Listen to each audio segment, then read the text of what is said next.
বিশ্বনবী নারীদেরকে অনেক বিষয়ে সতর্ক করেছেন যে খবরদার এগুলো করো না। নারীদেরকে টাইট ফিটিং জামা পরতে নিষেধ করেছেন। আল কাসিয়াত আল আরিয়াত আল মাইলাত আল মুমিলাত। কিছু কিছু বোনেরা এমন টাইট বোরকা পরে তার দেহের সব উঁচু নিচু ভাঁজ টের পাওয়া যায়, পুরুষরা আরো বেশি আকৃষ্ট হয়। এই বোনদের ব্যাপারে আমি বলি, বিশ্বনবী বলেছেন লা ইয়াদখুলনাল জান্নাতা ওয়া লা ইয়াজিদনা রিহাহা। তারা জান্নাতে তো ঢুকবেই না, জান্নাতের ঘ্রাণও এদের নাকে লাগবে না। এখান থেকে জান্নাতে পৌঁছতে আরো 500 বছরের রাস্তা, এত দূরে থাকতেই জান্নাতের ঘ্রাণ আপনার নাকে এসে ধাক্কা দিবে, তারপর ওই নারীরা জান্নাতে ঢুকতে পারবে না। টাইট ফিটিং জামা আছে না নাই? এখন বোরকার মধ্যে অনেক ডিজাইন, ইদানিং এদিকে কিছু ডিজাইন করে পরে, এদিকে করো না, এদিকে করো না, এদিকে করো না, 4টা গম্বুজ বানায় এই জায়গায়, আছে না নাই?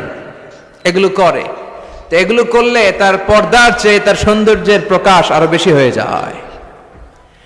এরপরে বিশ্বনবী নিষেধ করেছেন ঝাঁঝালো পারফিউম দিয়ে বেরোতে নিষেধ করেছেন।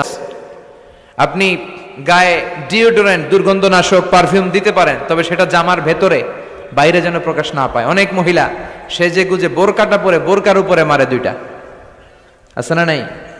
এই ঝাঁঝালো গন্ধ আশেপাশের যতগুলো পুরুষের নাকে যাবে আপনার প্রতি আকৃষ্ট হবে। বিশ্বনবী নারীদেরকে জানিয়াদের সাথে তুলনা করেছেন, বলেছেন এরা জিনাকারী, এরা পর্দাওয়ালি নয়, এরা বোরকা পরে বেরোলেও লাভ হবে না, এরা জিনাকারিনী। কারণ এরা এদের গায়ের ঝাঁঝালো পারফিউম সুগন্ধ দিয়ে পরপুরুষকে আকৃষ্ট করার চেষ্টা করেছে। একেবারে নিষেধ, এটা করবেন না। তাহলে টাইট ফিটিং বোরকা পরবেন না, ঢিলে ঢালা পরবেন, পাতলা জামা পরবেন না যে জামা দিয়ে আপনার শরীর দেখা যায়। নাম্বার 3, ঝাঁঝালো কোনো পারফিউম গায়ের মধ্যে মাখবেন না। নাম্বার 4, বিষ্ণু বলেছেন খবরদার আলগা চুল লাগাবে না কোনো নারীরা। লাগায় অনেকে, জুরিতে এগুলা নাই। অনেক নারীর চুল হয়তো ছোট, সে আলগা চুল লাগায়া সুন্দরী সাজে, বিশ্ব সুন্দরী ঐশ্বরিয়া রায় হইতে চায়, আছে না নাই? না, আল্লাহ যেটা দিয়েছে ওটাতে আপনি সন্তুষ্ট থাকেন, আলগা চুল লাগাবেন না। এরপর বিষ্ণু ব্রু প্লাক করতে নিষেধ করছে। ব্রু প্লাক আছে না?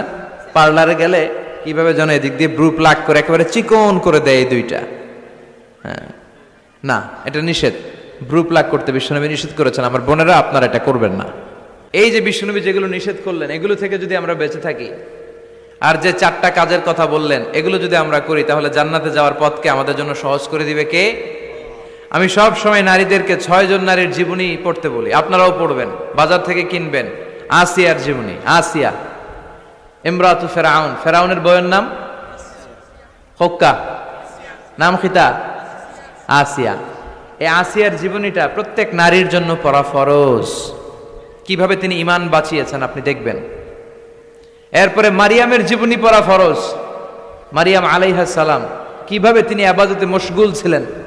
2 জন গেল। 3 নাম্বার, বিশ্বনবীর প্রথম স্ত্রী খাদিজা আল কুবরা তাহেরা। পতি ভক্তি কারে বলে, স্বামী ভক্তি কাকে বলে, আপনি দেখতে পাবেন ওনার জীবনীতে। 4 নাম্বারে, বিশ্বনবীর একমাত্র কুমারী স্ত্রী আয়েশা রাদিয়াল্লাহু তাআলা আনহা কিভাবে জ্ঞানার্জন করতে হয় 2220টা হাদিস তিনি বর্ণনা করেছেন। নারীদের মধ্যে সবচেয়ে বেশি হাদিসের বর্ণনাকারী। ফ্যামিলির হাদিসগুলো বর্ণনার জন্য আল্লাহ তাআলা মা আয়েশাকে বিশ্বনবীর ঘরে ট্যাপ রেকর্ডার হিসেবে পাঠিয়েছিলেন। বিশ্বনবী যা বলতেন সব মুখস্থ করে নারীদের কাছে ওয়াজ করে ছড়াইয়া দিত। কি নারী ছিল! মা আয়েশার জীবনী পড়তে হবে।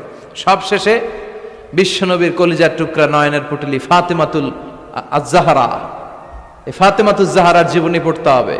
তার জীবনী থেকে আপনি পাবেন কিভাবে পর্দা করতে হয়। উনি মরার আগে আলীকে বলে গেলেন, আলী, জীবদ্দশায় আমারে কেউ দেখে নাই, নবীর মেয়ে মোটা না চিকন, লম্বা না খাটো। মরার পরেও বেশি মানুষে জানাজা আসতে বলো না, রাত্রিবেলা অল্প কয়েকজন লোককে নিয়ে জানাজা দিয়ে আমার কবর দিয়ে দিও। কেমন করে আপনি নিজেকে সেভ করবেন, এই শিক্ষা মাফ সাইয়্যিদাতুনা ফাতেমাতুজ জোহরার জীবনীতে আছে না নাই? তাহলে এই কয়েকজন নারীর জীবনী পড়তে হবে। আর যে 4টা কথা বিষ্ণু বলেছেন, এগুলোর উপর আমল করতে হবে। তাহলে আমাদের নারীদেরকেও জান্নাতি বানাবে কে? আল্লাহ। তুমি আমাদের মাদেরকে, বোনদেরকে, আমাদের নারীদেরকে তুমি খাদিজাতুল কুবরার মতো কবুল করো, আয়েশা সিদ্দিকার মতো মহিয়সী নারী হিসেবে কবুল করো, ফাতেমাতুজ জাহরার মতো এরকম পর্দানিশীল নারী হিসেবে কবুল করো।